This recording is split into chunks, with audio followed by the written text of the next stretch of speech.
ಸಾಧಾರಣ ಕಾಲದ 33ನೆಯ ಶನಿವಾರ. ಮೊದಲನೆಯ ವಾಚನ ಪ್ರಕಟಣಾ ಗ್ರಂಥದಿಂದ ವಾಚನ. ಯೋಹಾನನಾದ ನನಗೆ ಈ ವಾಣಿಯು ಕೇಳಿಸಿತು. ಲೋಕಾಧಿಪತಿಯಾದ ದೇವರ ಸಾನ್ನಿಧ್ಯದಲ್ಲಿರುವ 2 ಓಲಿವ್ ಮರಗಳು ಮತ್ತು 2 ದೀಪಸ್ತಂಭಗಳು. ಇವರೇ, ಯಾವನಾದರೂ ಇವರಿಗೆ ಕೇಡು ಬಗೆದರೆ ಇವರ ಬಾಯಿಯಿಂದ ಬೆಂಕಿ ಹೊರಟು ಇವರ ಶತ್ರುಗಳನ್ನು ದಹಿಸಿ ಬಿಡುತ್ತದೆ. ಇವರಿಗೆ ಕೇಡು ಬಗೆಯಬೇಕೆಂದಿರುವವನು ಹೀಗೆಯೇ ಹತನಾಗುತ್ತಾನೆ. ತಾವು ಪ್ರವಾದನೆ ಮಾಡುವ ದಿನಗಳಲ್ಲಿ ಮಳೆ ಬಾರದಂತೆ ಆಕಾಶವನ್ನು ಮುಚ್ಚಿಬಿಡುವ ಸಾಮರ್ಥ್ಯ ಇವರಿಗಿದೆ.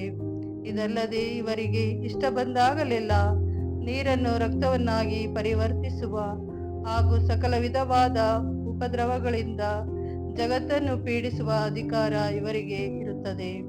ಇವರ ಸಾಕ್ಷ್ಯ ನೀಡಿಕೆ ಮುಗಿದ ನಂತರ ಪಾತಾಳ ಕೂಪದಿಂದ ಮೃಗವೊಂದು ಮೇಲೇರಿ ಬರುತ್ತದೆ. ಅದು ಇವರೊಡನೆ ಯುದ್ಧ ಮಾಡಿ ಜಯಗಳಿಸಿ ಇವರನ್ನು ಕೊಂದು ಹಾಕುತ್ತದೆ. ಈ ಸಾಕ್ಷಿಗಳ ಶವಗಳು ಆ ಮಹಾನಗರದ ಬೀದಿ ಪಾಲಾಗುವವು. ಆ ನಗರವನ್ನು ಸೊದೋಮ್ ಇಲ್ಲವೇ ಈಜಿಪ್ಟ್ ಎಂದು ಸೂಚ್ಯವಾಗಿ ಕರೆಯಲಾಗಿದೆ. ಈ ಸಾಕ್ಷಿಗಳ ಪ್ರಭುವನ್ನು ಸಹ ಇಲ್ಲಿಯೇ ಶಿಲುಬೆಗೇರಿಸಲಾಯಿತು. ಸಕಲ ದೇಶ, ಭಾಷೆ, ಕುಲ, ಗೋತ್ರಗಳ ಜನರು ಈ ಸಾಕ್ಷಿಗಳ ಶವಗಳನ್ನು 3 ದಿನಗಳ ತನಕ ದಿಟ್ಟಿಸಿ ನೋಡುವರು. ಅವುಗಳನ್ನು ಸಮಾಧಿ ಮಾಡಲು ಬಿಡಲಲ್ಲರು. ಭೂನಿವಾಸಿಗಳನ್ನು ಪೀಡಿಸಿದ್ದ ಆ 2 ಪ್ರವಾದಿಗಳು ಸತ್ತದ್ದಕ್ಕಾಗಿ ಲೋಕದ ಜನರು ಸಂತೋಷದಿಂದ ಸಂಭ್ರಮಿಸುವರು. ಒಬ್ಬರಿಗೊಬ್ಬರು ಬಹುಮಾನಗಳನ್ನು ಹಂಚಿಕೊಳ್ಳುವರು. 3 ದಿನಗಳಾದ ಮೇಲೆ ದೇವರಿಂದ ಜೀವದಾಯಕ ಉಸಿರು ಬಂದು ಆ ಶವಗಳನ್ನು ಒಕ್ಕಾಗ ಅವರು ಎದ್ದು ನಿಂತರು. ಇದನ್ನು ಕಂಡವರೆಲ್ಲರೂ ಭಯದಿಂದ ನಡುಗಿದರು. ಆ ನಂತರ ಆ ಪ್ರವಾದಿಗಳಿಗೆ ಮೇಲೇರಿ ಬನ್ನಿ ಎಂದು ಸ್ವರ್ಗದಿಂದ ಒಂದು ಮಹಾವಾಣಿ ತಿಳಿಸಿತು.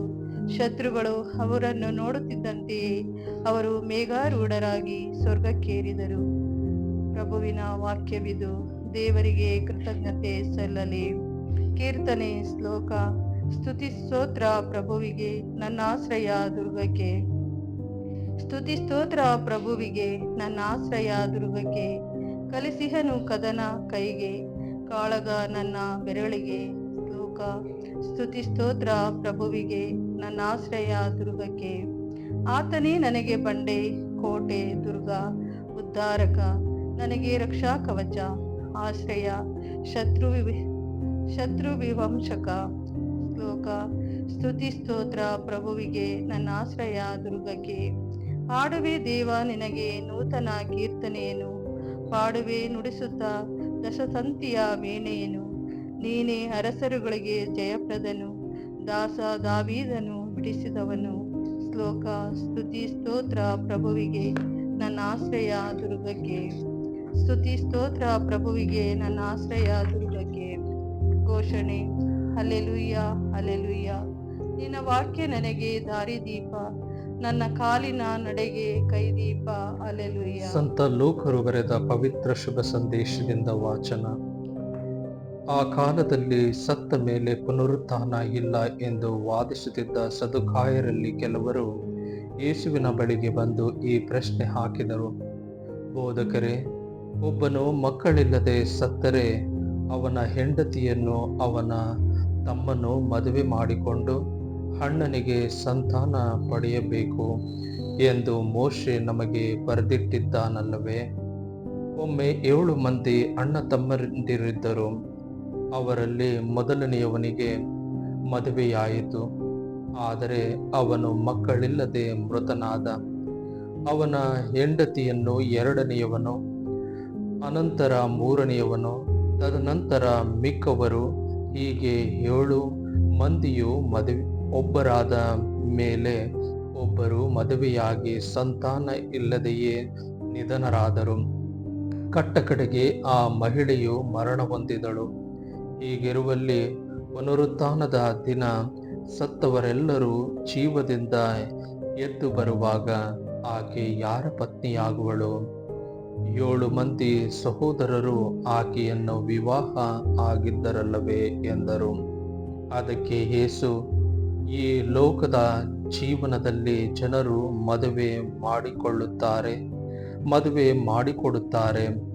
ಆದರೆ ಸತ್ತವರು ಪುನರುತ್ಥಾನ ಹೊಂದಿ ಮರುಲೋಕ ಜೀವನ ಯೋಗ್ಯರಾದಾಗ ಮದುವೆ ಮಾಡಿಕೊಳ್ಳುವುದೂ ಇಲ್ಲ, ಮದುವೆ ಮಾಡಿಕೊಡುವುದೂ ಇಲ್ಲ. ಅವರು ಅಲ್ಲಿ ದೇವದೂತರಿಗೆ ಸಮಾನರಾಗಿರುವರು. ಅವರು ಎಂದಿಗೂ ಸಾಯುವಂತಿಲ್ಲ. ಪುನರುತ್ಥಾನದ ಫಲವಾಗಿರುವ ಅವರು ದೇವರ ಮಕ್ಕಳಾಗಿರುವರು.